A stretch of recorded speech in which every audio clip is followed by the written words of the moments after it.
Good evening, everyone. My name's Amy Glenn. I'm the Associate Director of the Office of Future Engineers. I'm so glad you have joined us for this broadcast where we're going to talk about all things admissions and engineering that you'll want to know before you make that application, fill that out.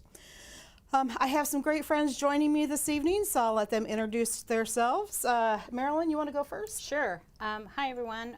My name is Marilyn Mangan, and I am the Director of Recruitment and Strategic Initiatives, and I work out of the Office of Future Engineers in Indianapolis. And then we have Kathy joining us from admissions. Kathy Ferreira. I'm an Associate Director of Admissions here at Purdue University in West Lafayette, and I get to tell you a little bit about the admissions process today. Yes. So we, during this first half, will cover, like I said, everything admissions related, answer your questions, so please feel free to send those in. And then we're going to take a little break. During the second part of this broadcast, we'll have some students join us, and then we'll take your questions about student life and those sorts of things. So stay tuned. We got a lot going on, so I'm going to turn it back over to Kathy, though. Would you please tell us a little bit about admissions at Purdue? What's the process, and what's the secret sauce of getting admitted to engineering? Oh, the secret sauce to engineering. If I knew that, I would be really famous. So the first thing you have to do is actually apply, and you would use the Common App to make your application. And we have something called an early action deadline, which is non-binding. You don't have to say yes to us if we say yes to you, but that deadline is November 1st, and it's very key that all of the students interested in engineering apply to us by November 1st. You are your most competitive as an applicant when you apply by November 1st. If for some reason you can't apply by November 1st, we can accept applications till January 15th, but that November 1st deadline is really important.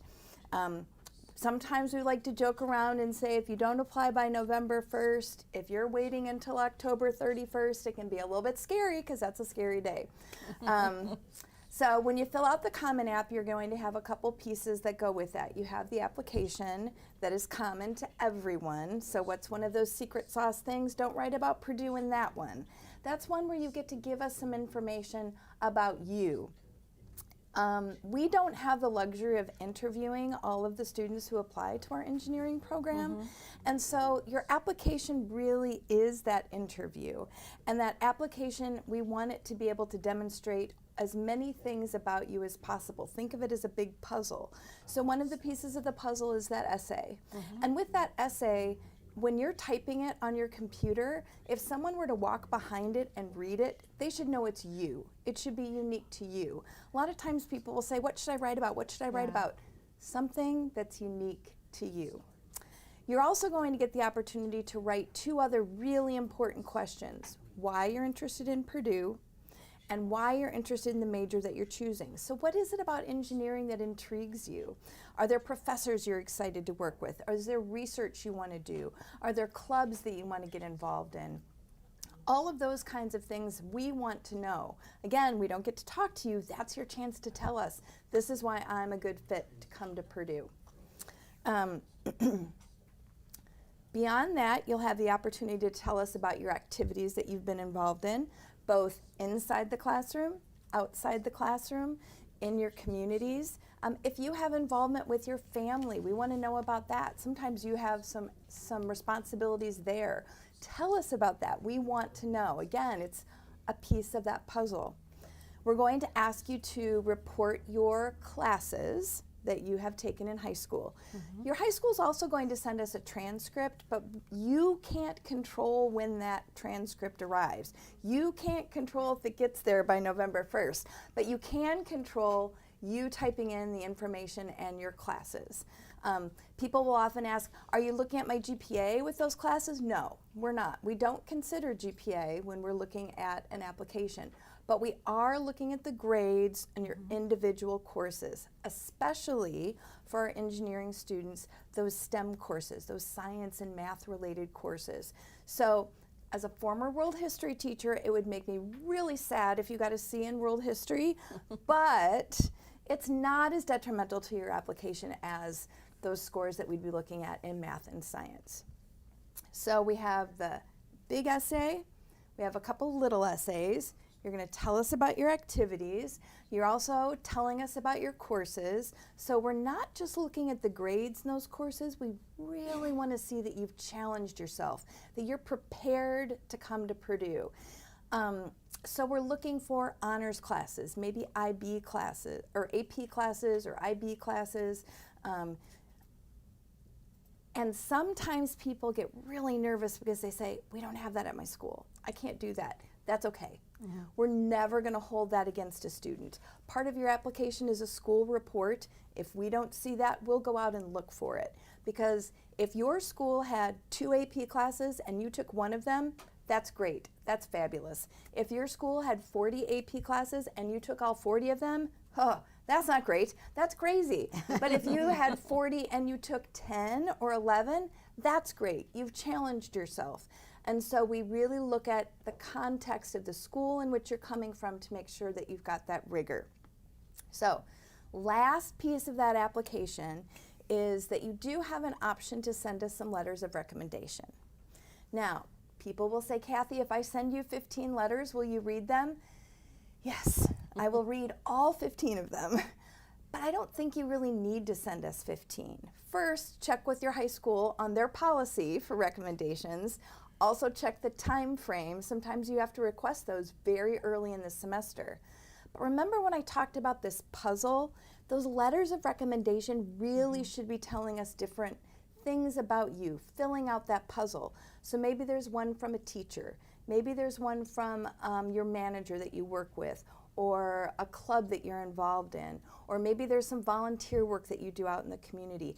Those really help round out and tell us the information that we want to know about you.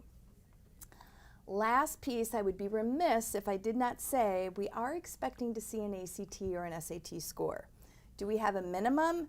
No. This is a holistic review.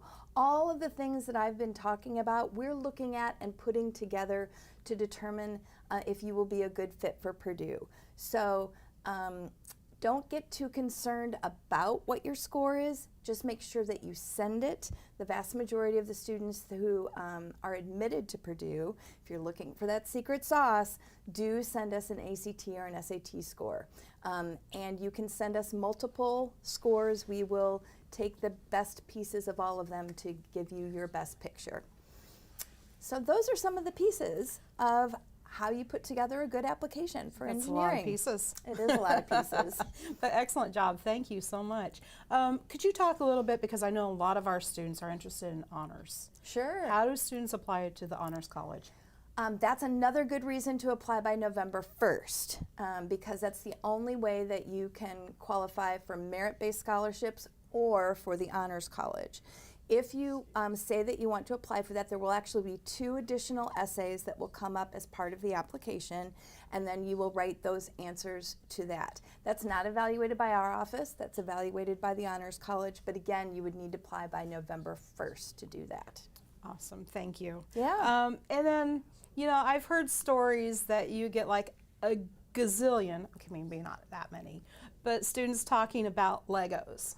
Is there any subjects that you would prefer students, like, you know, if it's really passionate about, but to maybe stay away and steer away from, or any tips along that line? Sure. I don't know that there's any subject that I would tell someone to steer away from, although I do read a lot about Legos and Rubik's Cubes. But I think it goes back to that whole piece of the puzzle. Is what you're writing about telling me something unique about you and new about you that maybe I didn't learn about in another piece of the application?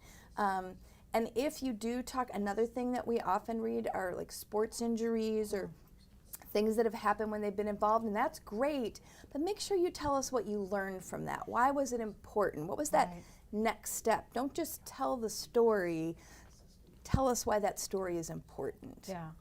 Are there any other oopses that you've seen? Purdue is spelled P-U-R-D-U-E, not like the chicken company, P-E-R-D-U-E, and I'm not joking. Right. So make sure you're spelling the name of the institution correctly. Yes, absolutely. And make sure you're using Purdue. So, and that's why I would like to attend some other school. Yes, yes. One that we shall not name. Yes. Well, excellent. Thank you very much. Yeah. And like I said, please feel free to send your questions in. Oh, we got one right now. Since we're still on applications, I'm going to go here Sure. with this. Kathy, is there any benefit to applying earlier than November 1st? You know, that's actually a great question. Some of you might be familiar with the term rolling admissions, where the earlier you apply, the earlier you hear. That is not how we operate. So there is no advantage to applying earlier than November 1st because you still won't hear from us until January 15th. However, applying a couple weeks before November 1st does give you a cushion that if you notice that there's something missing from your application or there's some kind of problem, you've got time to call the Office of Admissions and we can help work through that. So I always like to, I made the joke about don't wait until October 31st, but really I think mid-October is kind of that sweet spot. It gives you time to correct anything that might need to be corrected and still have it all done by November 1st. Okay, excellent. Yeah, and I cannot stress enough, making sure you have the application done well before October 31st. because you know, things happen. Like last year, there were some major floods right around that time of the end of October, and I could only imagine what state the students were in trying to fill out college applications while their life is in upheaval. So things happen, so please make sure you don't wait. Okay, how much is SAT and ACT taken into consideration for the applications? Well, as I mentioned, it's a holistic application, so it really is just one piece of that puzzle. More often than not, we see all of these pieces fit together. And if for some reason, because I sense that this person is thinking, oh, my score is not high enough, I shouldn't send it in. If we're looking at this whole application and all of a sudden the score sits down here, then you know we're just thinking that must have been a bad day. Or maybe the student takes the time to tell us a little bit about, I suffer from test anxiety, or I wasn't able to take the test in my normal high school. I had to drive 4 hours to take this to get it done. And they give us some of that explanation why it might not be their best test score. So it is one piece of all of those things that I was talking about. Okay, excellent. And then also, can students apply for more than one major? Oh, that's a great question. You can apply for 2 majors, a primary major and an alternate major. Generally, students applying to engineering will apply to engineering as that primary major, but you might be someone who's thinking, but I really kind of sort of interested in business, or I'm kind of sort of interested in something else. You can apply that as the secondary major. What we do is we evaluate you for that first major, and if for some reason we were unable to offer you admission, then we evaluate you for that second major. So it doesn't hurt your chances of being admitted for that primary major to also put an alternate major in. Right. And then so are engineering students admitted directly to their specific major or first year? So I bet we're going to get a chance to talk to Marilyn. Right, this might be a good segue. I'll start with the West Lafayette campus. Okay, And sure. West Lafayette, you apply actually to something called first year engineering, and in that year, I'm sure that we'll hear more about first year engineering, but just you're applying to first year engineering. In that year, you're exposed to all of the different flavors of engineering that we have, and it's during that first year that you will go through a process and you start in that major your sophomore year. I don't want to get into the specifics of the program, but I do want to tell you why I love it, because a lot of students think that they want to do a certain kind of engineering, but they really don't know all of those other types of engineering. And all of a sudden they think, oh, I'm going to be biomedical engineering. That's what I want to do. That's what I want to do. And then they hear about nuclear engineering and they're like, wait a second, that's kind of got biomedical. It's kind of got environmental. It's kind of, I never even thought about that before. So I do think it's a really great way to be exposed to a lot of different things before you make that final choice. And before we segue over to Marilyn, so if a student's interested in, they're interested in engineering, but they're interested in between maybe West Lafayette or the Indianapolis location, how does that look on the application? In the application, you actually can apply to both locations, and one as a primary major and the other as an alternate major. Within the common application, because we have not just engineering but some other majors at our Indianapolis location as well, you do choose that location first, and that will populate what options are available to you at that campus. Okay. Excellent, thank you. So I think, yeah, that's a really good segue over. Let's talk about engineering. We have great engineering in 2 locations. So you really do get that opportunity to kind of explore. So Marilyn, you want to talk more about engineering in Indianapolis? Sure, I'm happy to. In Indianapolis, where, as you're absolutely right, there are a lot of students who aren't sure coming in, or they think they know, and then they get the chance to explore. But in Indianapolis, if someone feels really certain that they want biomedical engineering, or they, for instance, the motorsports engineering program, it's only offered at the Indianapolis location. Students in Indianapolis are directly admitted to their specific major. And as you said, when you go into the application, and if you choose Indianapolis, the actual majors do show up, not first-year engineering. So I think that's something to really to look at and be careful about, as you said, when you're doing the application. Yeah. So the answer to that question is depends. It depends on which location you choose. And I know you wanted us to maybe talk a little bit about first year. Yeah, you want to talk about first year in Indianapolis? Sure. It's a, it's a terrific place to start. You'll get a chance later to hear from students from Indianapolis and get their perspective and what their first year has been like. But you are directly admitted to your major. The class sizes are smaller than maybe a university you might think of Purdue size. You are studying a Purdue curriculum, obviously, a first-year curriculum. It's rigorous, world-class faculty, all the same things you're probably going to say. In Indianapolis, there is a very specific focus on industry and internships and co-ops and getting students prepared for that for day one. With Indianapolis being in the heart of the city, the location is all condensed, so sometimes I get the question, do I have to go across town to get what I need and that kind of thing? No, everything is, right there together. You have the opportunity to do a lot of experiential learning things, research. There's a program called VIP, there's a program called EPICS, which every student in Indianapolis takes part in.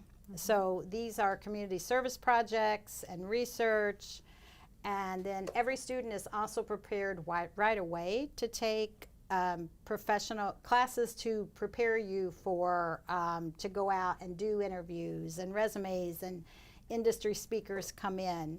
You can join learning communities.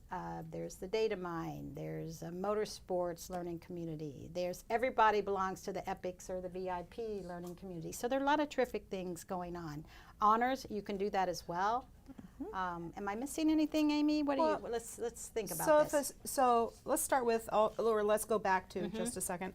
What majors of engineering are offered in Indianapolis? Okay, there's biomedical, there's computer, there's electrical, there's mechanical, there's motorsports, and industrial engineering is coming, which is going to be a 2+2, meaning that you will start in Indianapolis, do your first 2 years there, get exposed to industry right away. It will have a cohort feel, I think, and then you will finish your last 2 years at the West Lafayette location. So I think we're super excited about that. Yeah. Because that is, while it's been, at the West Lafayette location, this is the first year it'll be offered.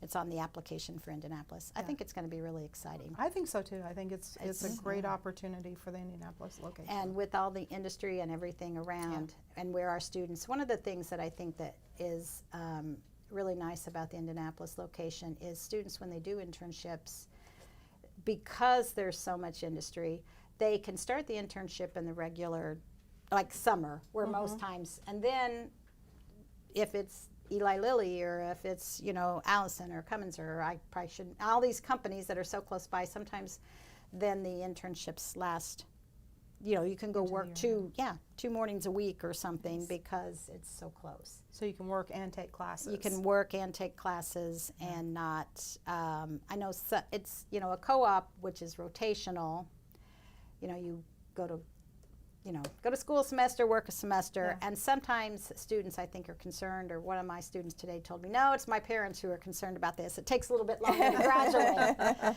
but you get that experience without, it still can graduate in 4 years. Right. But it still costs the same. Yeah, and it's not a big, So, yeah. like I said, one of my students today said, I'm not worried about that, it's my parents who are worried about that. So it just, it's every student has to figure out what's the best for them. Right.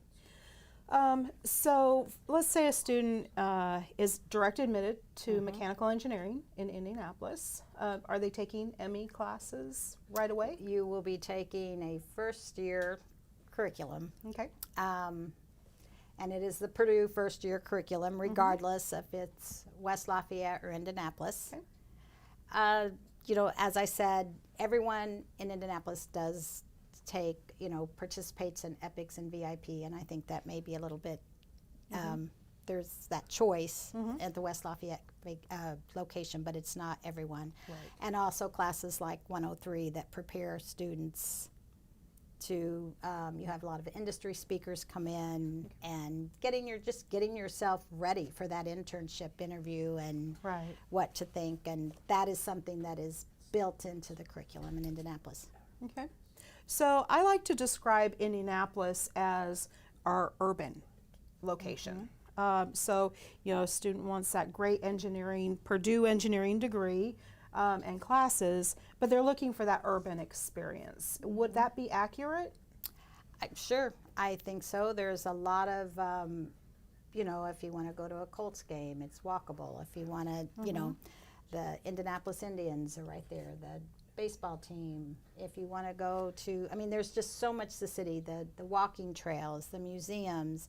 There's a lot that's really walkable. The other thing that going back to the academics a little bit, like for our biomedical, it's very, Indianapolis has a very strong medical ecosystem. So you've got the hospitals and it's really, our students are doing research connected with the partnership that has with the School of Medicine at IU. And so, there are a lot of things that are going on that are just really cool for BME students, having that ecosystem. Okay. Well, and Kathy kind of already talked about first-year engineering here in West Lafayette. So really, I think the biggest difference is between Indianapolis and West Lafayette as far as first-year experience is that the West Lafayette campus, as has been alluded to already, really gives students that chance to explore the 17 different majors offered here in West Lafayette to figure out which is the right fit. So that's part of that first year curriculum, and as Marilyn mentioned, you could do EPICS or VIP. Those are learning communities, so it's not the core curriculum, but it's a version of first year engineering that you would take. And EPICS works with community service organizations on projects, and VIP works with research. So if you want to get involved with research right away, you can do that. Or honors college, so that's another option. Majority of students, though, do first year I2I, ideas to innovation, design. Sorry, it's been a long day. And so, again, where you get to work on usually a lot of industry projects, but that come into the classroom. So you're not going out to industry to work on those projects, but they're coming into the classroom. So let's see what our next. Will it hurt their chances? Like, will it hurt their chances if they have engineering in both of them? Oh, will it hurt? So the question is, will it hurt a student's chances for admission if they put engineering in both that primary and alternate spot? No, we're simply going to evaluate you for that primary, and if, again, we cannot offer you admission there, we would look to the other. The only way it could potentially hurt you is if you're thinking, there's a third thing that I'm sort of interested in, and you put engineering and engineering and not that third thing, because then we wouldn't be able to evaluate you on that. But no, we're looking, they're evaluated in the same way, that same holistic review that we've been talking about. It's really what you feel is the best fit for you as an applicant and a student. And I would say two things also along that lines is, one, do not put either West Lafayette or Indianapolis as one of those choices unless you're going to be happy studying there. So, I mean, Yes. we have students that have done that in the past, and they're like, oh, wait, I didn't think I wanted to study here. So please make sure that you're putting on there what you truly are interested on your application. Absolutely. And then also, I would recommend, do not put, if you say, yeah, I really want to be in Indianapolis, putting mechanical engineering and biomedical engineering is probably not a good idea. That's what Is I that would. correct? That's Yes, what I would yes, within Yeah. one Right, location, yes. because the requirements are very They're the similar. same. Yeah. Yeah. Yep. Yeah. So it's right. So you kind of lose that option of Of another another place. consideration. Yeah, sure. Yeah. Yeah. So, okay, excellent. Is there a difference between the Indy campus curriculum and West Lafayette campus after the first year? I would say no. There's not. It's the Purdue curriculum. Yeah. End of story. So. Yeah. Obviously, if you're studying motorsports, that's going to be different. Right. But or if it's a program like Aero that is not offered in Indianapolis. Right. But no. But mechanical, for example, Right. mechanical engineering is going to be the same curriculum at both locations. and same there are standard. awesome faculty teaching both locations and going back and forth even in some instances. So there really is. It's Purdue. Yep. It's fully integrated Purdue. Yep, absolutely. Do you have plans to offer motorsports in West Lafayette? Have you heard anything about that? I have not heard anything about that. And with Indianapolis being, the racing capital of the world, I think it makes a lot of sense that it's in Indianapolis only. However, if you go to the mechanical Sure. engineering website, you're going to find a motorsports website, which will give lots of information. So if you want to be in West Lafayette and get into motorsports, it's just not going to be the specific major of motorsports. Right. There are lots of things. A mechanical engineering student can work in motorsports, absolutely, when you graduate. And I think, there's lots of wonderful things on the West Lafayette that are motorsports related that students can do.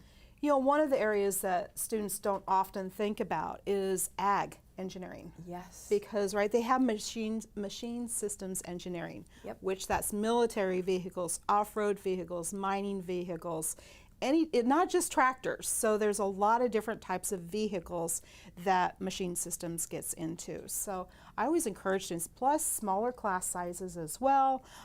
So again, if you're attending in West Lafayette, you'll have time to explore all those different options to see which one's the right fit. Yep. And then Ryan Newman, who races for NASCAR, created vehicle structure engineering through multidisciplinary engineering. So many, many years ago. And he's done well with his degree. So I think if you just do your research, you'll see yeah. all the folks, because the motorsports engineering program was created it was established in 2008. So we do have students working, on a lot of different race teams or doing high performance and, but it's also automotive. Yeah. But go out, do your research, see where students are working or grads. I think I think you'll probably have our contact information in this, and so we're happy to answer questions individually too. And if I remember correctly, didn't every team in the Indy 500 this year have a Purdue alum? Yes, there was. Yeah, every American team. There was. Every American team. Which was almost every single team. And so, if you're a motorsports fan, you'll understand what I'm saying. But yes, and it's really fun for me because I have been around quite a while, and so I love seeing our alums out there. Yeah. And usually we'll do things and take students, to practice days or that kind of things. And our alums are so generous with their time. And we have really good working That's right. relationship with Delara. Right. In fact, there will be some classes offered at their location. There I will think? be upper level classes, level. And the motorsports club and the endurance racing club, they will meet at Delara, Yeah. which is just about a 10-minute drive at the most from the Indianapolis location, and it's a 5-minute walk to the motor speedways. So From there. from there. Yeah. So lots of exciting things going on in motorsports. Awesome. Well, it looks like we're bouncing back to applications. So how much importance is placed on standardized test scores for low-income students who don't have as much access to SAT? So you bring up a really great point. Part of the common application, there's a spot where you can just give additional information about anything that you felt you could not, you didn't have an opportunity to talk about. And this might be a really great thing. If you were to write in there and say, I didn't have access to an SAT, I could not get to one, and here is why. Then we understand why you didn't submit a score, and then of course we're not going to hold it against you. Right. And that goes for sometimes students may have a really rough semester at school. Something has happened in high school and your grades take a dip, but then they pop right back up. We look at that and we may not know why, but if you take that opportunity in the Common App to tell us a little bit about that, then we do understand what it was. And we can see that grit and resilience and all of those sorts of things that you're demonstrating when you tell us that. So that's a good way to tell us about why you couldn't take an SAT or ACT exam. And do we have a preference versus SAT or ACT? Nope, we do not. And another thing that we often will come across, when you apply to us, we're really looking to make sure you have 4 years of math, 4 years of English, 3 years of a lab science, 3 years of social studies, and 2 years of a foreign language. And I bring this up now because of that foreign language. Sometimes students may have a 504 plan or an IEP plan that doesn't allow them to take a language, or they were allowed to substitute something else for that language. Tell us about that so that we know that kind of information. So then that's okay, but they just need to tell you we just need to know. Yeah, Okay. absolutely. That sounds fair enough. Does it hurt an application when you take the SAT more than once? No. And along that lines, do we super score? We don't officially do what the schools would say is super scoring, because there's a special formula that goes along with that. We are much more simplistic than that. We just simply look at your best scores. So if you submit 3 different SATs, and we will look at the best math, the best English, and pull them together when we're looking at it. So it does not hurt you at all. It might hurt you when you're studying. It might hurt you to sit through that exam more than once, but it does not hurt your application. Yeah, yeah. You know, quite honestly, a student that is getting A's, preferably A's, in the math, science, and English is going to do well in engineering. Taking those upper level courses to prepare. But as far as, at least historically, what we have found within engineering is those standardized tests are not the best indicator of your long-term success in college. So they are important, they are required by admissions. It's a piece of a puzzle. It's a piece of the puzzle, but it's not the most crucial. And I would also say you want to make sure that you are putting down those things that you're doing. You know, so if you babysit, if you volunteer, you know, all the things that Kathy has mentioned already, they all count, they all matter. Because, Absolutely. And correct me if I'm wrong, but I always say, you know, admissions wants to see that you're more than just test scores and GPA or classes that you've taken. They want to see that you have a balance to life, because that's the student that's going to succeed at Purdue. Because you want to work hard here, but you also want to go have fun, hang out with your friends, have a life, build those professional skills. All of those are very important. Yeah, that balance is what we're looking for in that application, because it's the balance you all want to see for your successful students. Right. Because it's what makes a successful engineer, right? Yeah, It is. absolutely. Yeah, absolutely. You're right. Right. So I had a question and it just went away. Someone asked the question, and I'm going to bounce back to it. Sorry, y'all. What's the difference between engineering and polytechnic? That's a really good question, because we do have engineering, and then over in the Polytechnic Institute, which is formerly the College of Technology here at Purdue, we have engineering technology. So the basic difference between the two are engineers use fundamental math and science to take an idea and bring that to life. Once that idea is brought to life, it goes through research and development, prototyping, testing, evaluation. And typically that's where engineering technology comes into play. They move that product forward into implementation and sales and next generations. Engineers can work anywhere along that design process, and they do. However, that's kind of the basic difference. So if you are interested in taking an idea, applying the math and science, and bringing it to life, that's engineering. If you want to take what's been created and figure out, okay, how should we implement this, or how do we build upon what's already been created, that's going to be engineering technology. Anything to add? You Or did a great job. okay. Okay. No, and Okay. I think both of them are really great paths. Oh, And absolutely. I think sometimes students are concerned, like, oh, this is, Yeah. do your research, take a look at them both. They can be really good paths for both students. And you can both kinds of major students. in engineering and minor in some of the polytechnic classes Yeah. as well. So, yeah.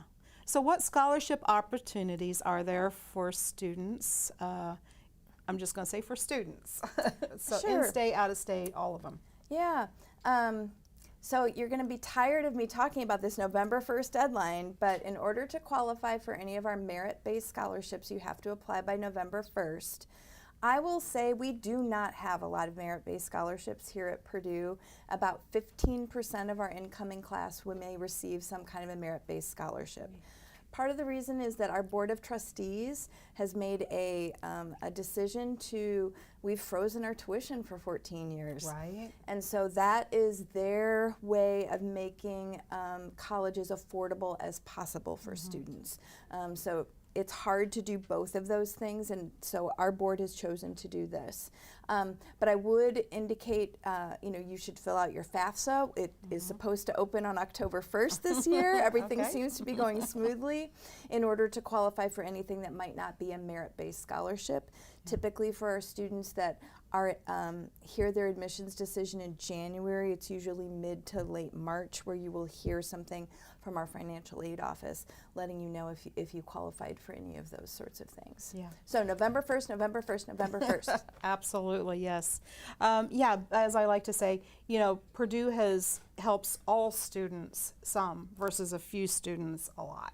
So in large scholarships like that. And I was going to say one other thing. High school seniors and their parents are fabulous at looking for This scholarships. is exactly what I was going to say. You know Do who's the not good external. at scholarships is college students. And there are literally millions of dollars of Yes. scholarships that go unused for college students. So don't stop looking once you get to college, Right. looking for those external scholarships as even well. once you are in college, Yep, right? absolutely. Yeah, I know a student who he decided to apply for scholarships all throughout college, and he would spend an hour to even on a $500 scholarship, and he said, because if I get that scholarship, who else is going to pay me $500 an hour? There you go. I mean, and he graduated debt free, so because he got all those scholarships throughout college. Plus, we do have scholarships that open up sophomore through senior year. Yep. Because alums tend to give back to where they graduated from, so versus a general first year pool. And then also co-ops and internships are great ways to, and research, great ways to pay for college. Last I heard from our Department of Financial Aid, about 70% of engineering students graduate debt-free. And they're paying for college through co-ops, internships, and paid research as well. Plus, we also have a lot of great opportunities on campus, both West Lafayette and Indianapolis, for students to get some practical experience. In fact, you can't see it, but I have a production crew that is behind the scenes keeping me on track and on time. And then we also have some great moderators in the other room that are answering your questions behind the scenes as well. So those are just some of the few student jobs, and I know admissions hires students to We help sure with do. call The center. call and- center and student ambassadors walking backwards and giving the tours that when you come to campus you will see. So absolutely. And we love our student workers. Yes, we do.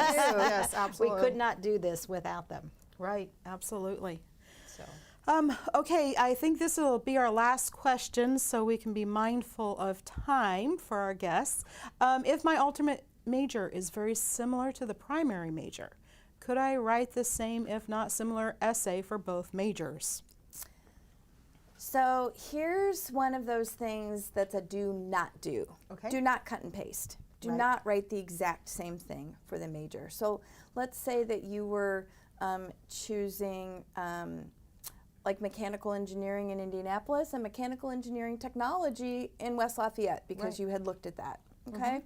You might think those are very similar. They're actually not that similar, and you probably have different reasons for being interested in both of them.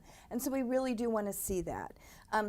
Might we see some of the same things? It's because you're interested in X or Y. Sure, but you don't want to just take that, cut it, paste it, and put it down here. Right. You want to spend some time showing us what you've learned about that major and why it's a good fit for you. Yeah, yeah. You know, one of my tips is always to go online. If you go to the major website, you're going to find a lot of information about the research that major is doing, some of the cool things faculty are up to. Check the recent news articles because usually every website has news. Click on that. I think those make great talking points for the majors that you're interested in, so that, and then it's unique to what's triggering an interest in you and connecting you with that major. Does that? Oh, I think that's perfect advice. Absolutely. And you'll also get to see wonderful things students are doing already. Yes, Some yes, of the research they're absolutely. doing and what internships they've had. And Right. we like to brag about our students, right? We And all their do. accomplishments. Oh So my it's a goodness. really, you know, check those stories out too. Yeah. And say, you know, it might just think, you may think, gosh, I really want to do that. That is really cool. Right. You know, and so. And that makes a really great essay. Yeah, yeah. I just think that's any personal connection because like you said, we're not able to interview everyone. We received over 30,000 applications for the College of Engineering this last year. We're expecting probably somewhere around that many. So being unique, being you as an Because individual is are important. unique. Exactly, yeah. That's what's important on your application. Absolutely. Any last words or words of wisdom, Kathy? What's that date again? Oh, is it November 1st? 1st. Yeah, don't forget. Don't forget. That's right. And don't wait until the last minute. Absolutely. So thank you, ladies, for joining us this evening. I appreciate it. We are going to take a little bit of a break so we can transition over here and get our students in on set. Thank you so much for joining us. Stay tuned, and we will be back to answer more of your questions.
Good evening and welcome to the fall broadcast hosted by the Office of Future Engineers. My name is Amy Glenn. I am the Associate Director of OFE, as we call ourselves.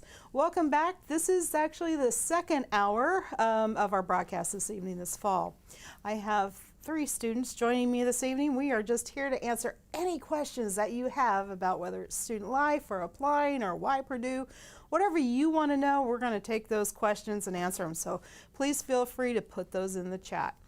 So let me start over here to my right immediately with Karin. Would you please introduce yourself? Yeah, hi everyone. My name's Karin Karkanis. I'm a biomedical engineering major in the Indianapolis location, and I'm from New Milford, Connecticut. Hi everyone, my name is Caitlin Bird. I am a sophomore in industrial engineering at the Purdue West Lafayette location, and I'm originally from Houston, Texas.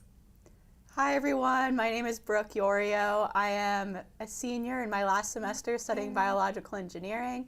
I'm here at the West Lafayette location, and I'm from Corning, New York. And Brooke, do you want to say hi, Mom? Oh, hi Mom, I think you're watching. So also, I want to put out a shameless plug right here too to say, make sure you like and subscribe if you're watching on YouTube. We have a lot of great podcasts and videos out there. Also, rumor has it, Alana from our office has just finished creating a video going through the application. And so that's going to be posted here probably within the next week or so. We're just doing the fine tuning on that one. So I hear it's phenomenal. So please make sure that you're following us on YouTube for more information about all of that. So, okay, let's jump right into questions. What kind of opportunities are available for first-year engineering students to do hands-on engineering projects? So, Karin, you want to go first? Yeah. Really quickly, you're in Indianapolis. Yes. So you were direct admitted to your major. And so what's it been like for you? Directly admitted into biomedical engineering. So I've loved it so far. Yeah, I've loved the opportunity to get really close with my professors and start with like research opportunities really early on in my second semester of my freshman year, and now continuing into my sophomore year. And I love the opportunities for, I guess, education and the additional like projects. Actually, to tie into the question, in your first year in Indianapolis, you're required to be part of one of the 3 learning communities. So that would be EPICS, which is for engineering, VIP, which can be across the majors, and also Data Mine, which is also across the majors, but I would say specifically towards the College of Science. And so I was able to work with like a client company on like a data science project, although it was EPICS. Okay. And I loved working with a team, talking with my client, and developing a product which I knew could help others. Okay, Yeah. awesome. So that was part of EPICS. That was part of EPICS, And who was actually. your client? So it's this nonprofit organization called Schaefer Leadership Academy. Okay. They wanted to like optimize and streamline their back-end software with like course registration, because they were like a leadership training kind of organization for other employers in the area. Yeah. Oh, excellent. Yeah. And so you worked on a project with a team. How big was your team? So my team was around like, I think it was 11 to 13 students. Okay. And we had like professors to guide us and TAs to guide us. But most of the work was on our end. We met after class. I was a project manager, so I was scheduling those like group work times in different different areas, different buildings. Yeah, and it was, it was semi-formal. Like, we were all friends, but we were all working together to like solve a problem. Very professional. Yeah, situation. just getting into it. Yeah. Awesome. Next. Yes, Katie? so here at the West Lafayette location, I also had the option to pursue tracks like EPICS and VIPs, but I chose to do our Ideas to Innovation course as part of my first year engineering program. So what this really meant is that I took a 2-semester course which involved lots of project-based activities. So throughout my first semester, we really focused in on learning some fundamental skills that you would use in the workplace, such as tools like PowerPoint, Excel, things like that. And a lot of times we would get project prompts that were presented to us, like me and my teammates were a group of engineers and we were trying to solve a task or a problem and provide it for this hypothetical company. And essentially we would use those different platforms and be able to create something that would then be presented to the class, and we would receive feedback on that as well. Throughout the second semester is when I got a bit more of a coding foundation, so I was able to explore different platforms like MATLAB and learn how that can be beneficial in the workplace as well, and be able to do real-time projects as well. In some of my core classes, I took things like physics and chemistry and computer science, and each of those came with an accompanying lab as well, so it was a really great opportunity to be able to apply everything I learned in those lectures and see how it would play out in real time. Excellent. Yeah. Brooke? Yeah. Thinking way back to freshman year. Yeah, so freshman year and still now, I was part of the Honors College, so I lived in the Honors College dorms here in West Lafayette, and then that involves a 2-semester like engineering program. So first semester we design, there's 3 projects, but like the big one each semester is like a robotics project. So we, it's kind of like geared around like a company that you're working for, like L3 Harris. They want you to design a robot that could be like a Mars rover, or like a autonomous relief vehicle where this thing would go in instead of like humans to like solve an issue and provide like aid in natural disasters. So that was really fun, and I think I guess we'll get into this later, but the Purdue students that come here are very collaborative, and I met a lot of my great friends through that first year engineering program. Being in the Honors College and living with the people that I'm taking classes with, I think really helped set Purdue apart for me. And even now as a senior, my greatest friends that I met at Purdue were through that FYE honors learning community. Yeah. I mean, yeah, exactly. The collaboration is pretty remarkable, I think, here. So, and now you're in IE, Yes. and I get to pass your Build at Scale lab here in the building all the time.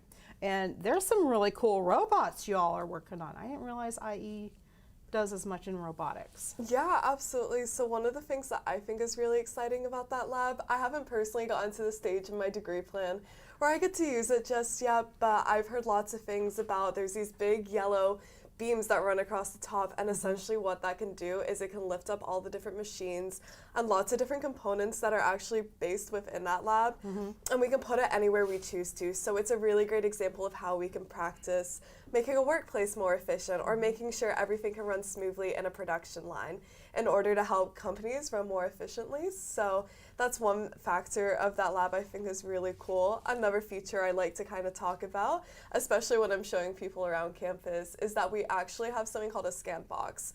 So essentially what that allows you to do is to put any item you can imagine within that scan box, and it basically does what it says in the title. So it's going to take a scan and it'll give you a 3D file of that object. So it's a really great way to be able to take something, save a lot of time. You don't have to manually model it yourself, but it's also an example of something really cool that you can use in industry. So it's a really great way that Purdue engineers can kind of get a head start on all kinds of different devices that they might find themselves using in the workplace, and be able to contribute a lot more to companies sooner. Yeah. Yeah. So, okay, I will get to the question here in just a second. I do have a question I want to ask.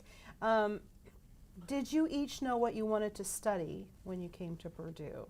And how did you know that? Or if not, how did first year help you figure it out? So I did direct admit into biomedical engineering. So I knew that I wanted to go into that field. But the thing with biomedical engineering is that it's such a big variety of like industries you could go into and niches that you can get into.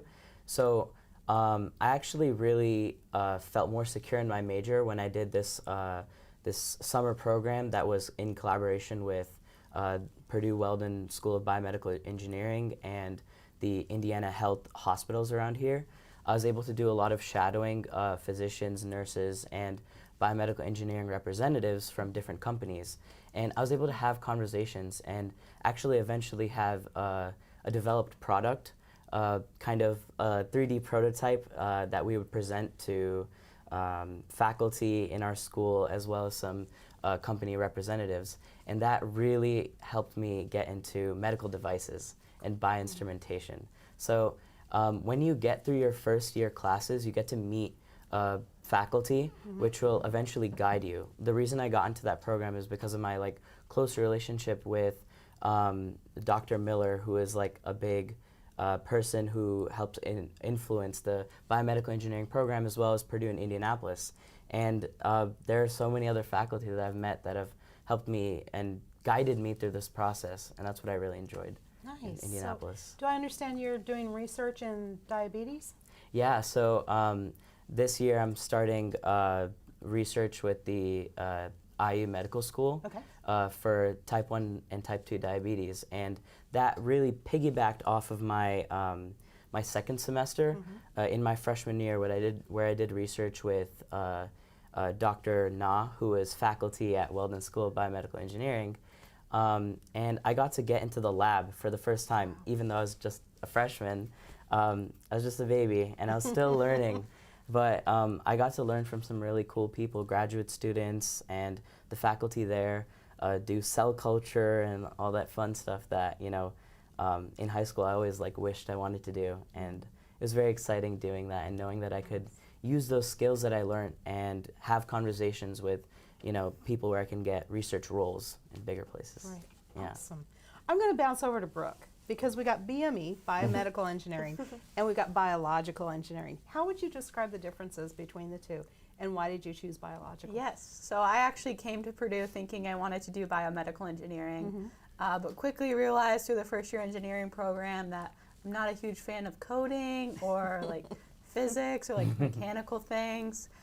I can do it, but not my favorite thing, and knew I wanted to spend more of my time at Purdue focusing more on the science side of things, so chemistry, biochemistry, biology, versus how does a circuit work and stuff like that. So that's kind of how I landed into the biological engineering. Okay. Yeah, I've enjoyed my choice. Yeah. And have you done any research Yes. in that line? You want Yes, to talk about I've that? done public health research here on this campus. I worked in the health equity lab, and there we'd go to local homeless shelters and conduct qualitative interviews, understanding how we can improve access to cervical cancer screening tests. So I really enjoyed that, and the community aspect. That's kind of what drew me into engineering, was how can we design solutions that are actually going to be applicable to what people use. So being able to combine that with public health was really interesting. And then last year I did research in lyophilization. That is basically a freeze-drying pharmaceuticals, but I just like to say I made pharmaceutical Dippin' Dots for a few months, because we were looking at how we could make lyophilized beads instead of cakes. So I worked on that project, and I'm interested in entering the pharmaceutical industry, so kind of got exposed to both the public health side of things and then pharmaceutical manufacturing through those projects. Awesome. So cool.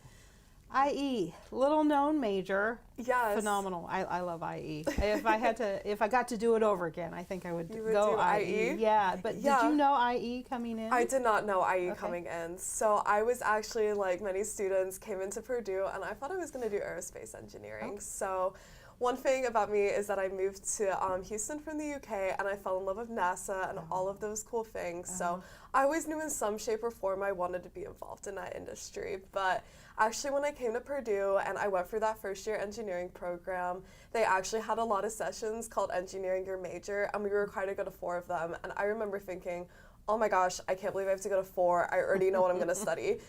And basically, the first one I went to was actually industrial engineering, and it really caught my attention because it wasn't something I had previously been familiar with, but I was like, wow, this is a really cool major, and you could actually work in any industry you choose effectively. Right. So it was the first time that it really opened my mind to having lots of flexibility of options. And as I went through the year, I spoke with lots of different students, what they liked about their programs and courses. And I just felt like industrial engineering was a major that really aligned very closely with my interests. So I really like engineering, all of the technical stuff, getting to see that come to life. But I also knew I would like a little bit more involvement in some of the business sides of a company, seeing how I can make things more efficient. Instead of just designing, I wanted to be able to be involved in an entire production line, get to see everything. And I felt like industrial really spoke to me in that way. So yeah, one of the main things I learned was that there's many different ways to achieve your dreams. So You know, and that's true. In fact, one of my friends who's an alum, he first generation college student, came to Purdue, and he always wanted to become an astronaut, and so, but he's colorblind, and so he couldn't go the traditional route, and so he ended up going into civil engineering and has done really great in civil. In fact, he's out of the Dallas-Fort Worth area. Oh, nice. And in fact, another shameless plug, I did a video with him. His name's Jason Williamson, so check it out on our YouTube channel. But phenomenal story, because it's come full circle in that he's going to be going up in Virgin Galactic as an astronaut Wow. in That's 2027. Yeah. In 2027? In 2027. Oh, Yeah. wow. So excited for him. But that's where, you know, it's like, wow, I can go into space and I don't have to do Aero Astro to do that. Right? All the different majors, you know, NASA and Virgin Galactic and Blue Origin and SpaceX, they need them all. Exactly. They need all different types of engineering majors. So if that's your passion, go for it. Yeah. So, Yeah. Absolutely. I think that's something that Purdue has taught me is like, well, my dad is an engineer, and I would ask him, oh, what does an engineer do? And he's like, oh, they solve problems. I'm like, oh, what does that mean? He's like, you solve problems. Like, okay, well, I guess I'll do engineering. But I think Purdue like really teaches you that like the technical skills as well as like the interpersonal skills of what it means to be a problem solver and how you can apply that to whatever your interest may be, whether that be like becoming an astronaut or like fixing public and global health issues or improving accessibility to food and agriculture. Like, you know, just learning about how you can use STEM to fix some of those different social issues that we may see. I think that's what engineers do, and I think Purdue gets a really great job of giving you those resources to learn what it means to be a problem solver of whatever problems you want to solve in this life. Awesome. Okay, I'm going to, I know we've got we got 20 minutes left. Oh, this is going to fly by. Would you consider Purdue to be more research-based or more learning by doing? And how quickly, I can't read that last line, will engineering, Will you do your engineering-specific coursework? and how quickly will you do your, thank you, engineering-specific coursework? The paper's up over my question. So, who would like to take this one? Karin, you want to go first? Yeah, I think it really depends on what you want to do, because Purdue offers both. You know, for example, to plug the motorsports engineering major in Indianapolis, I know that they work on cars all the time in their clubs. And not only that, in their clubs, you know, there are opportunities to get involved with the industry so early on. I know people who work at like motorsports-based companies and teams over the summer, and you know, when you are a motorsports engineering major and you're working on cars, I mean, that's where you learn. You work on cars, right? And when you're in these like team-based, project-based learning opportunities, it gives you the chance to, I guess, not only try and fix it yourself, but also ask someone else for help. Right. And then we all build each other up together. I think that's really what Purdue's about. For biomedical engineering, also, to talk about more industry, I know people who intern at Eli Lilly or other pharmaceutical companies or device companies. And if you want to go the academic route and, you know, go do more research, that is it's a very common option. But you can go both ways. Right. And that's the fun part, actually. It's up to your own exploration to figure out what you truly want to do. And you'll figure it out if you ever get to do it. I actually like to suggest this to really everyone. There's a first-time research fellowship, which you can apply for in, I believe it's like deadlines like somewhere in October once you get in.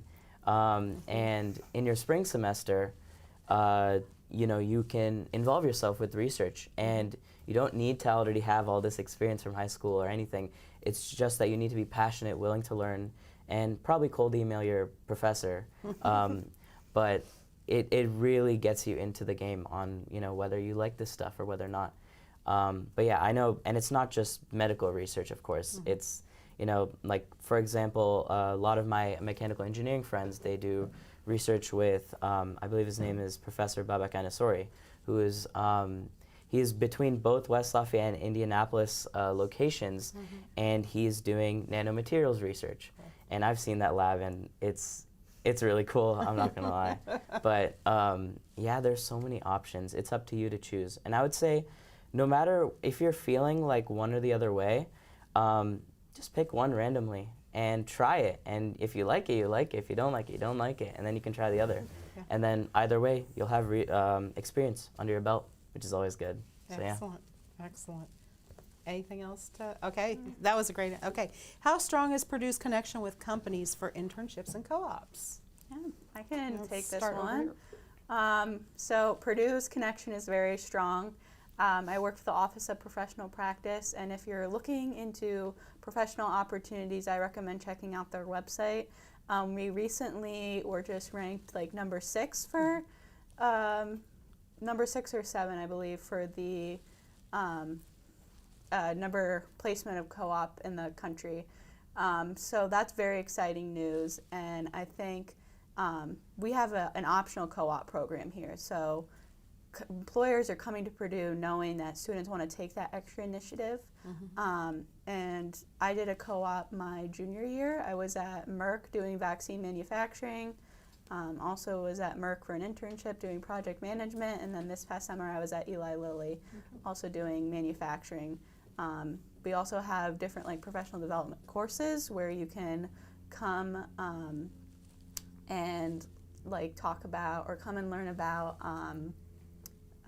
from industry speakers about what it means to work in that industry, and those are the engineering like 103 courses. And we'll have speakers come in from like Tesla, Apple, any company you can think of. We probably have had a speaker in talking about their role, and then you have the opportunity to like network with them after class. Not all of them are Purdue alum, but some of them are. So again, showing that connection to industry. And then I guess what is the difference between co-op and internship? Co-ops are long-term work experiences, so you're there for a period of anywhere from like 6 to 8 months, so usually taking a semester off, and they're continuous work experiences, or like in cycles, so you would go and then you'd come back, or you'd stay for a longer period of time, which gives the student more opportunity to get involved in a project and really learn what it means to be on the job, versus internships are more short-term, around 12 weeks, and you get, the projects are a lot smaller in scale, but you still get exposed to that industry experience. I personally loved my co-op. I think it's one of my favorite parts of my college experience, and I would recommend it to anyone. Yeah, co-ops are more rotational, so typically when you're out working on co-op, you're not taking classes. You're working full-time. But then when you come back to campus, you're taking classes and not working. So co-ops typically, again, do take 5 years to graduate. However, you're still only paying for 4 years of college. So, and you're earning some really great money. So internships at Purdue are historically during the summer. So you think about co-ops are during the year, and internships are during this, predominantly just during the summer. We have about 1,500 unique employers that visit campus every year to hire students for co-ops, internships, and full-time jobs. There's over 30 career fairs on campus. We just had Industrial Roundtable, which is the largest student-run job fair in the nation. We had about 400 companies, I think it was, here. 450, I think. 450, Yeah. Wow. Yeah. So, did you go? I did. I went for both days. It was, you know, as a freshman, it was fun to, like, I'm a sophomore now. Last year, I went just cold, whatever. I just wanted to check it out. Wore my suit and khakis, went there, and I was even able to talk to companies even back then and just talk about, what skills do I need to learn, right? And that really helped for this year. This year I was able to go in, have like conversations with recruiters, actually recruiters I met the year prior. Nice. And they were offering summer internships, co-ops with, some companies do like one co-op where it'll be like for several months.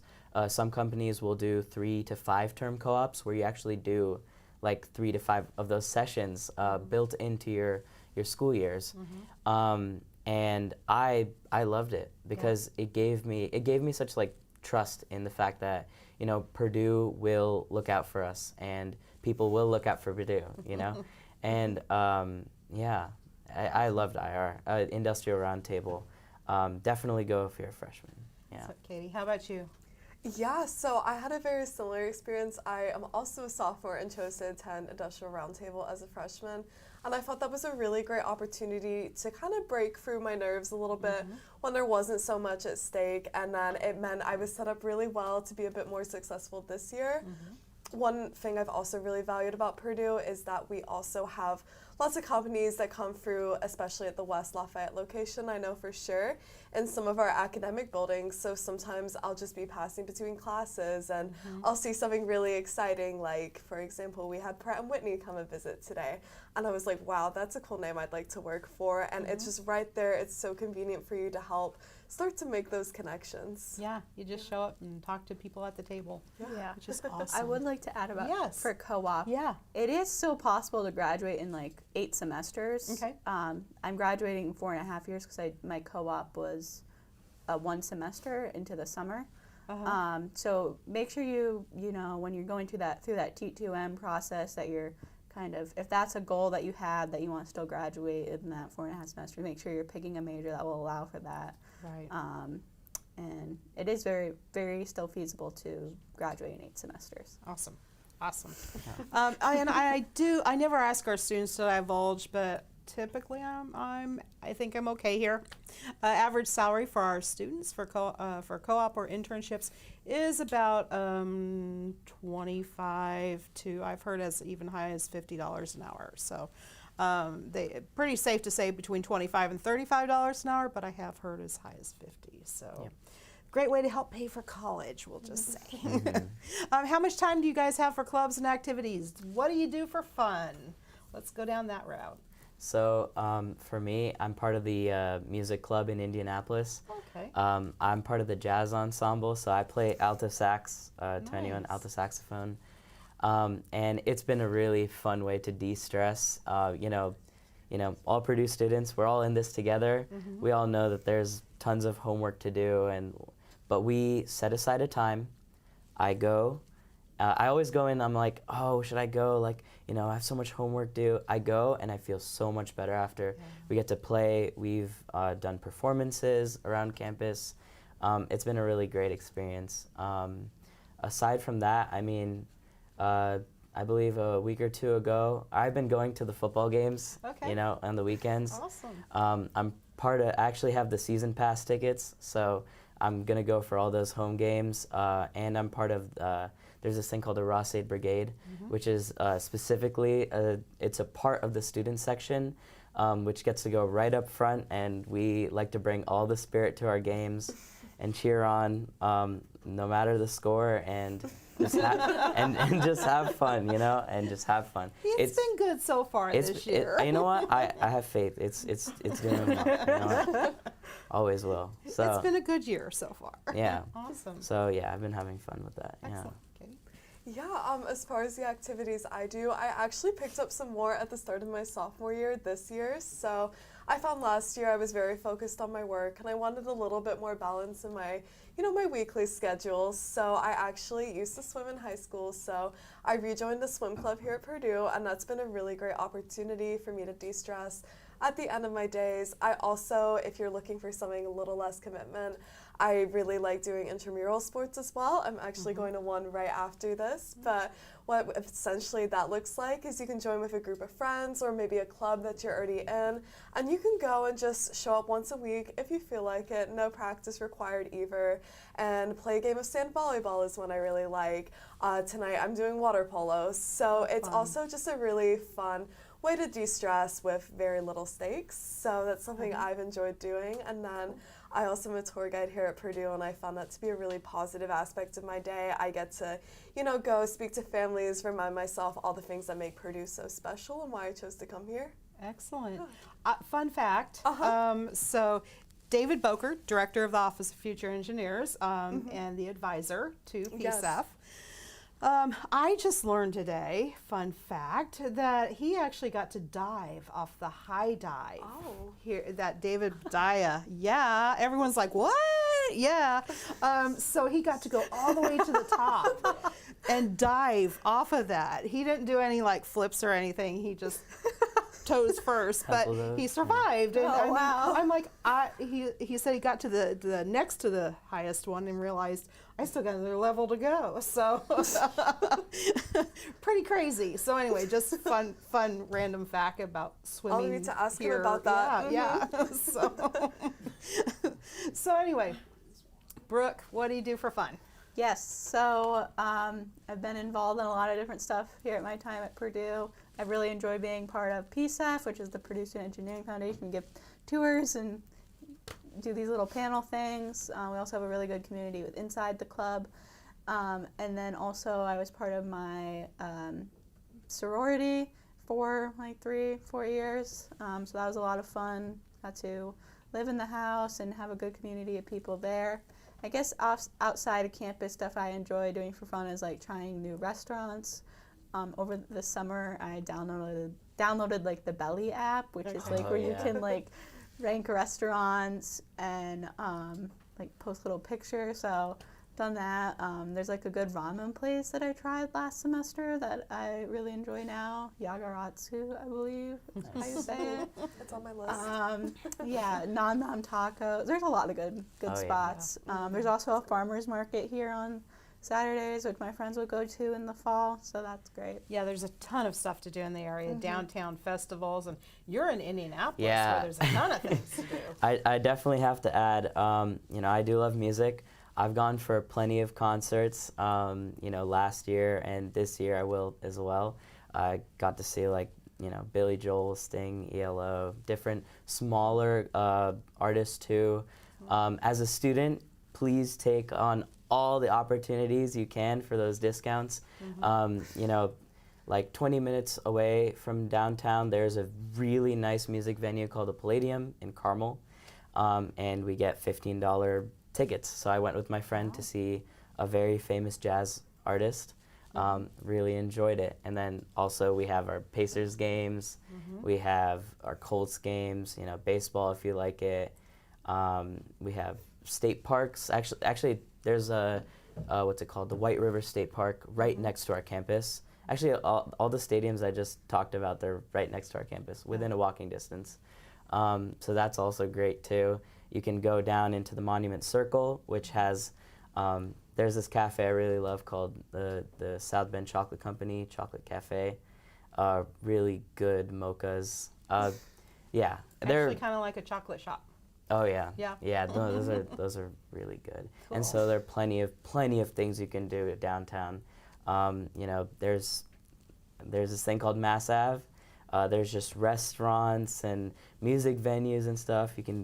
There's a lot to do. I'll stop here.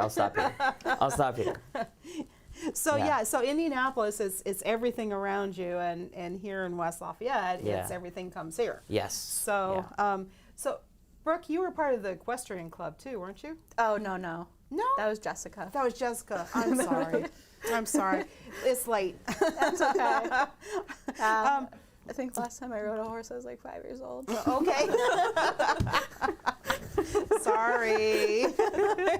Like I said, it's late. That's okay. Given engineering at West Lafayette is not direct entry, what are the criteria to get you into your major, and when does one do that?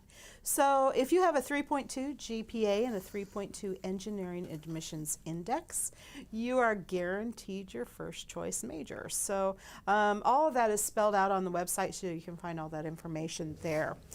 Really, it's as simple as going online, clicking on a drop-down box, and clicking your top 2 choices. I'm wanting to say about 99% of students get one of their top 2 choices. So, so it's 97 for first or second choice. So, anyway, so it's not about keeping you out of what you want to study. It really is about helping you figure it out. Areas that are looking more towards that higher end of your GPA, and most certainly that 3.2 could be that cutoff, is going to be aeronautical engineering and mechanical engineering, because they are so popular. So, so I know we are at time. Really at time. So I am going to ask one last question of our students, but before I do, thank you again for joining us. And please make sure to like and subscribe our YouTube channel and stay up to date with us.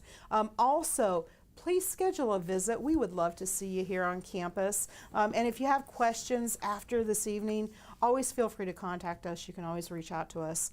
And you have our contact information because you got the email about tonight's broadcast. So last question. What schools did you look at, and why did you choose Purdue? Okay. I was deciding between, I'm from Connecticut, so UConn, University of Connecticut, University of Rochester, and Purdue. Those are my big 3. I chose Purdue. For me, I chose the Indianapolis location because of its proximity to hospitals and medical schools, and just being in an urban location for me was what really did it for me, because, you know, I really wanted to live in a city.